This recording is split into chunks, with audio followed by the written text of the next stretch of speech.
सभा कामयाब हो गई, इसकी कामयाबी के पीछे किसका रोल रहा है?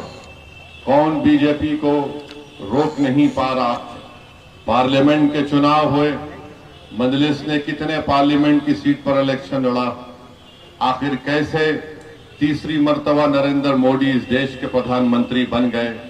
जब मैं सवाल पूछता हूं तो इस सवाल का जवाब कोई नहीं दे पाता है। चलिए, अब हमने अख्तरुल ईमान साहब ने राजद के जिम्मेदारों को, जनाब लालू प्रसाद यादव को 2 खत लिखकर कहा कि आइए हम आपसे अलायंस करने के लिए तैयार हैं।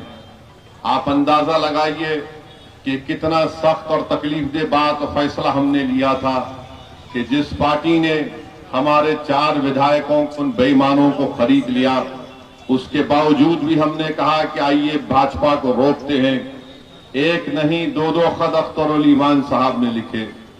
फिर एक यहां पर leader of opposition Tejashwi Yadav को भी लेटर लिखा और अख्तरुल ईमान ने लिखकर कहा कि हमको सिर्फ 6 सीट दे दीजिए। अगर आपकी हुकूमत बनती है तो हमको मंत्री का पोस्ट मत दीजिए। हम सिर्फ इतना चाहते हैं कि आप बीजेपी को रोकिए, फिरका परस्ती को खत्म करिए और सीमांचल के इंसाफ के लिए संविधान में जो आर्टिकल है, उस आर्टिकल के तहत सीमांचल में एक डेवलपमेंट काउंसिल बनाइए ताकि यहां की सरजमीन पर बसने वालों को इंसाफ मिल सके। सिर्फ यही बात MIM पार्टी की तरफ से जनाब अख्तरुल ईमान ने लिख दी है। अब ये आपको देखना है, ये दुनिया देखेगी कि जो लोग हम पर झूठा इल्जाम लगाते थे और जो लोग हमसे सवाल कर रहे हैं कि आखिर क्या जरूरत थी आपको खत लिखने की, तो मैं उनको कहना चाह रहा हूं, जिसमें हमारे दोस्त भी हैं, हमारे दुश्मन भी हैं, हमारे मुखालिफिन भी है, ये खत हमने ताकत की बुनियाद पर लिखा है, कमजोरी की बुनियाद पर नहीं लिखा है। और अगर कोई लोग हमारे खत लिखने को समझ रहे हैं कि आपने 5 सीट जीते थे, आज आपने खत क्यों लिखा?